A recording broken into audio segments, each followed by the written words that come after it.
back to my channel. If you're new here, my name is Corinne. I run a blog called SlayAtHomeMother.com, and this is part of my Lettuce Grow Farm Stand indoor growing series, so welcome. In my last video, I showed you guys my 2-week update. This will be my 3-week update. I upload one every Thursday, so I hope you'll join me and subscribe for more updates. In my last video, I showed you guys how I trim the roots, how my roots are growing, different maintenance that I have to do to my farm stand. It only takes a couple minutes a week.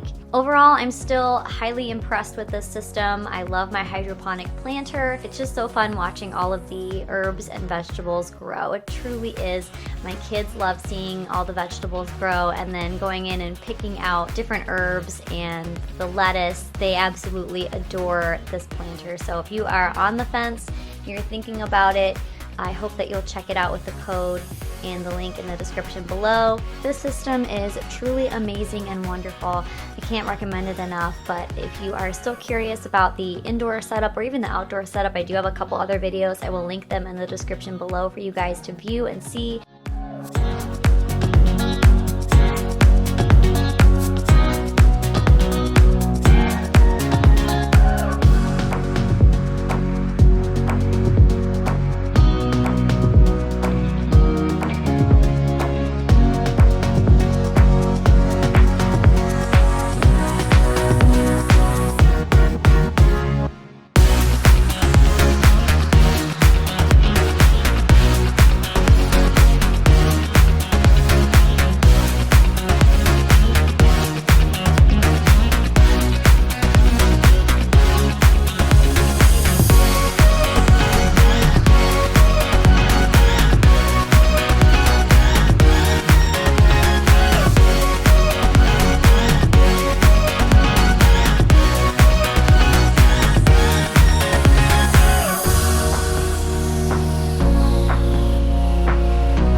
So here are some tomato flowers for my scarlet cherry tomatoes.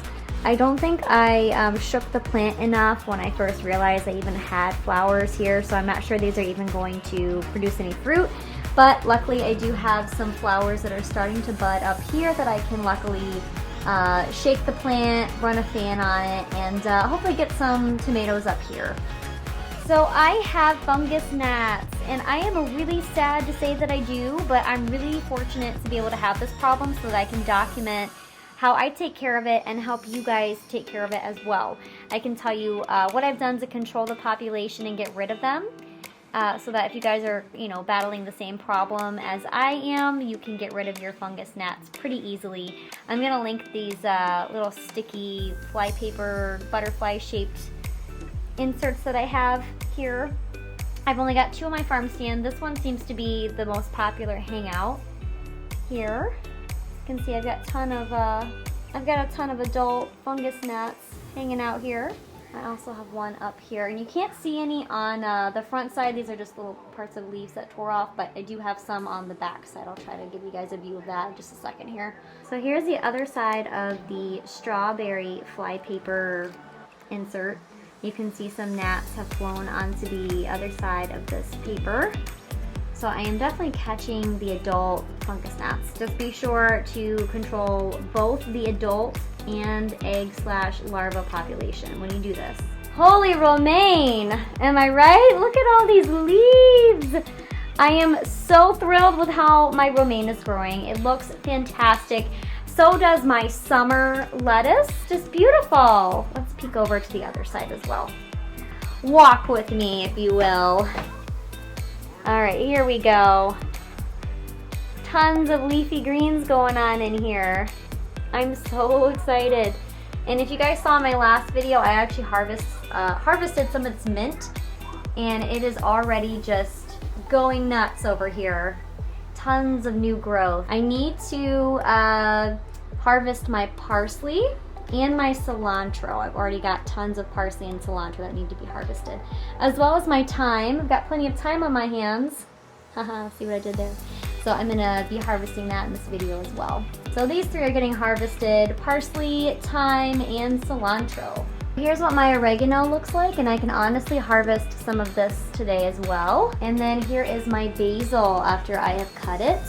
Let me see if I can tell. Yes. So I cut right above these leaves here, and it looks like there's 2 new shoots here and here. And then same thing over here. Some more new growth to each side of where I made the cuts. Here are my broccoli plants. No broccoli just yet, but tons of leaves, like holy leaves. Look at all these leaves. And this over here is part of my cucumber plant. All the way back there, so I'll let you guys see that too. But here's the other tomato plant. Doesn't look like I have, oh no, I do. I have some flowers that are gonna start blooming over here really soon. Really exciting news, but one of my strawberry plants actually has some shoots coming off, finally. I'm really excited about this. I was nervous that I was ever gonna get any strawberries, period, because I know the harvest time is between 5 and 10 weeks. So I'm really excited to hopefully get some strawberries here soon. Looks like progress to me. For my fungus gnats, I needed to control both the adult population and the egg/larva population. So to control the adult population, I got some of this fly paper and I put it near the popular hangout spots where I've seen them, and just kind of waited for it to collect. But I also put out a small dish and let it sit on one of the glow rings of apple cider vinegar with a touch of dish soap. The apple cider vinegar attracts the fungus gnats, but the dish soap, just a drop or two, changes the surface tension of the vinegar so that when they fly in to eat the vinegar, they get trapped and then drown. But if they don't, if they're smart enough and they don't, decide to drown in the apple cider vinegar, they can land on one of these where then they'll be trapped and they just kind of hang out here until they die. So unfortunately, I don't like to see any living thing die, but when it comes to fungus gnats, unfortunately, they're a pretty nasty pest, and they're egg-laying machines. So you really got to be on top of their population control. Make sure that you get both the adult population and the egg/larva population. For the egg and larva population for my fungus gnats, I actually took pure hydrogen peroxide. I know that Lettuce Grow recommends that you do diluted hydrogen peroxide, but I had a pretty serious infestation, so I took pure hydrogen peroxide in a cup and I dunked each seedling up to the top of the grow medium, the very top of the soil. I dunked and made sure not to get any of the leaves, and let it fizz for about 30 seconds to a minute, and made sure that all of the larvae floated up to the top, and gave that hydrogen peroxide a good chance to kill off any eggs or larvae. So I did that to each seedling in here, made sure not to touch any of the foliage on these seedlings, and that seemed to really help control the fungus gnat population as far as eggs and larvae go. So we just looked at one of my broccoli plants here, and by the way, this is from the glow rings. This is from the lights that are on the glow rings. So that's on quite a few of my plant leaves. Just unfortunately, one of the things that comes with having, grow lights so close to plants. But here is my other broccoli plant doing really well. Nice big leaves that are growing up and out. And then here's another leaf with those white spots from the glow rings. Here is an up-close personal look at one of my cucumber plants. You can see some little baby cucumber buds growing, some kooks. I think baby cucumbers are just so darling. And then I have some flowers in here. And I apologize if it's dark. So there is actually an open female flower over here. Right there. I'll get a close-up. Hang on one second. Alright, I'm going to do some hand pollination. I have a regular paintbrush here. Here's a male flower on my cucumber plant. A female flower will look more like a cucumber, like one of these, like a cucumber with a bud on the end. Whereas the male flower is just kind of like a small round bulb with a flower on it, like this. It's a male flower. And then over here is a female flower. See how it's got like the baby cucumber and then the flower on the end of it? It's the female flower. So we're gonna take some of the pollen from inside the male flower and transfer it to this female flower over here. As I mentioned in my last video, this is normally the part that the bee outdoors would play, but because we're going indoors, I need to do this by hand with the help of a paintbrush. So I'm just transferring, I'm doing this twice, the pollen from the male flower to the inside of the female flower for my cucumbers. Also, I would just want to note this, remember that when you are hand pollinating to use one paintbrush per plant. You don't want to mix the pollen of the two different plants because then you'll end up with some weird fruit or vegetables. Once my nutrients are mixed completely in the water, I put the water into my farm stand, and then I also sometimes grab another pitcher of water if my farm stand needs a refill. The farm stand conserves about 95% of water that you put into it, so this doesn't need to be done every single week or even frequently, but it's something that you might want to look at while you are down there and looking at the water level and putting in the nutrients.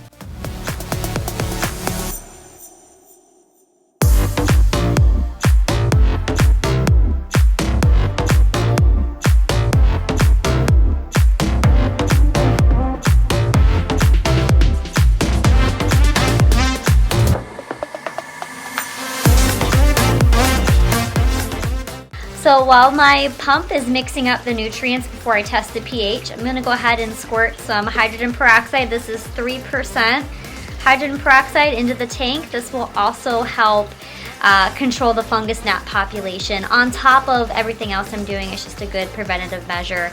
And I add it in once a week when I do my maintenance, trim my roots, and put in the nutrients.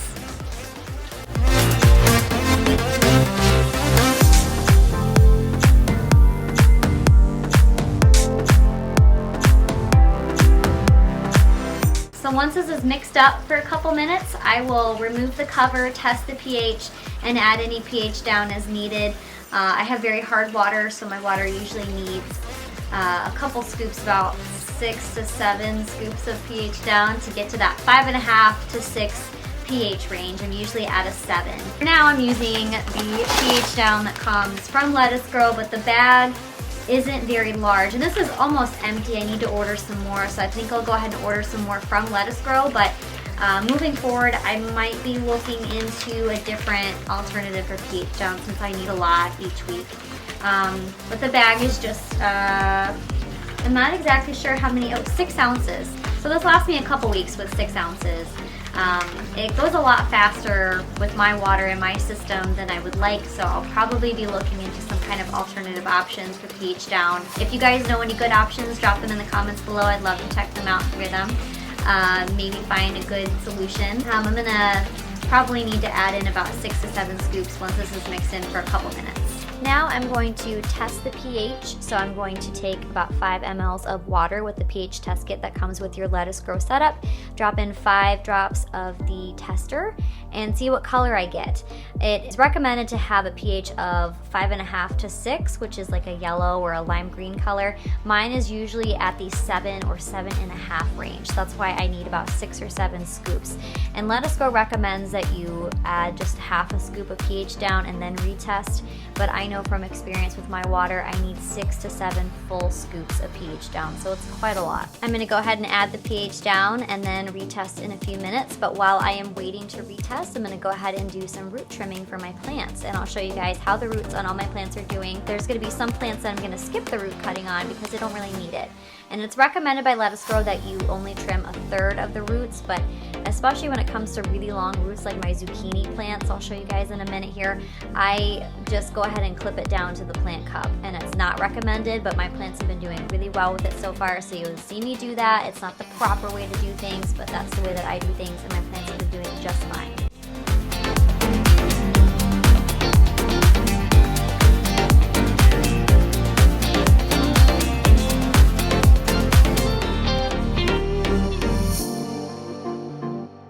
My poor cucumber plant just took a beating on the glow ring right there. Did you guys see that? I didn't even notice, but I try to be as gentle as I can with my plants, and I just totally missed that until I'm looking back now and editing this clip. So this cucumber plant, I don't really need to do any root trimming. I'm just gonna stick that back in the farm stand and skip root trimming for that plant. But look at my zucchini roots. I mean, if I didn't trim these once a week, they would for sure clog the pump at the bottom of the farm stand tank. So definitely needs to be done each week, especially for zucchinis.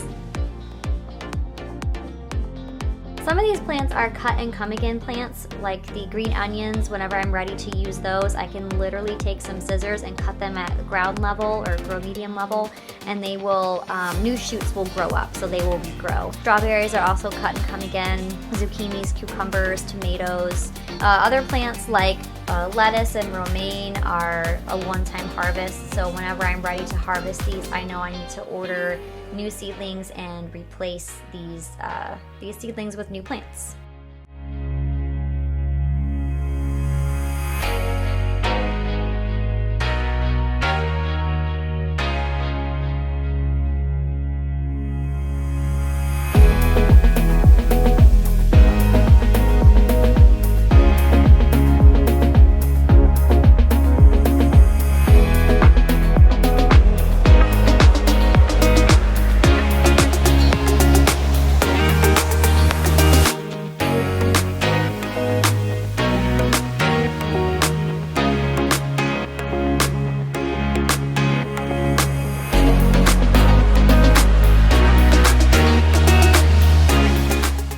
So I've just cut my cilantro about 1 centimeter above some new growth here, and now 2 new shoots will come out from right around here.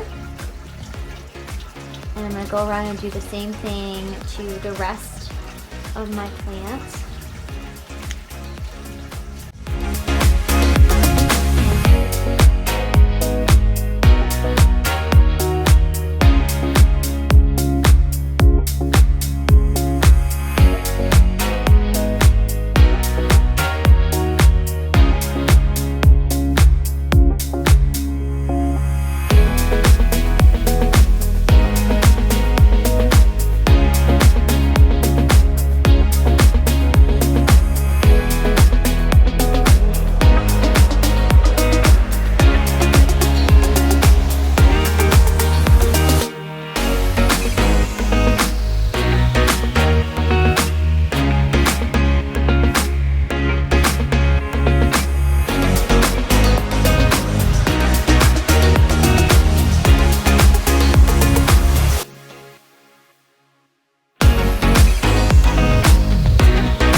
The lowest temperature my oven will go to is 170, so I put it at 170. I put my parsley in there, single row, leaves not touching anything else, even any other stems, for about 3 hours, and let that just bake on some parchment paper, and removed it later and crumpled it up, and I'll show you guys what that looks like.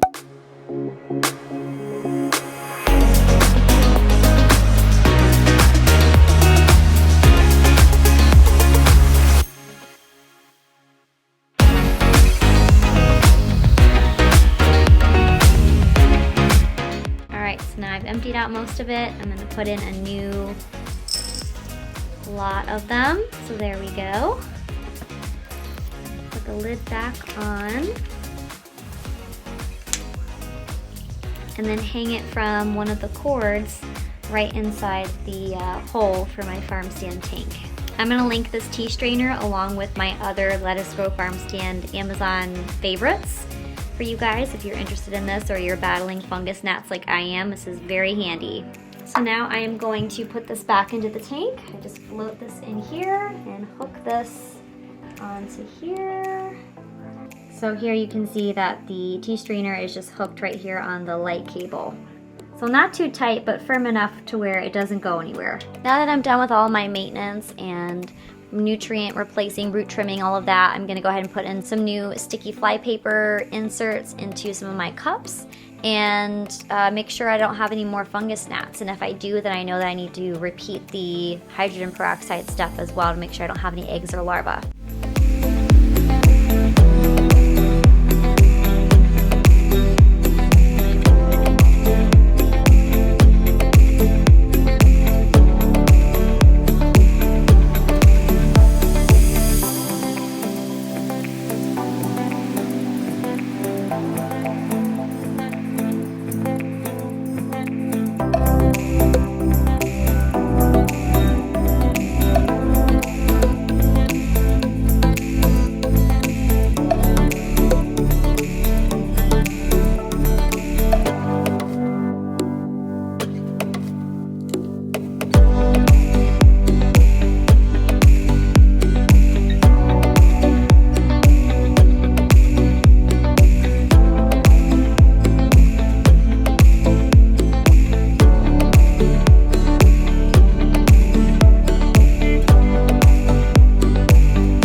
So that's it for this video. I hope you guys enjoyed this indoor 3-week update video. If you like and enjoy these videos, please let me know in the comments below so I know to continue making them. I love growing with my indoor lettuce grow setup. I'm gonna link it for you in the description below. Please feel free to use my code for a $50 discount on your farm stand and seedlings. And I will see you guys in my next video. Thank you guys so much for all of your likes, comments, shares, and support. It means so much to me. I love being able to share this kind of content with you. So I hope you enjoy growing either indoors or outdoors with your Lettuce Grow Farm stand. Let me know if you have any questions in the comments below that I can help answer for you or help clarify. Thanks so much for watching. Bye.